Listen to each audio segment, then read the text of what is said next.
The didactic design, both in the classroom and in e-learning mode, also provides for the organization and planning of the evaluation process.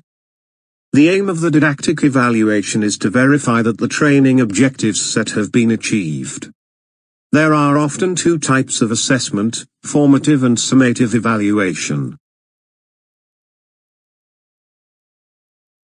For business training, summative evaluation is very important because it provides numerous quantitative and qualitative data on the knowledge acquired by the course participants.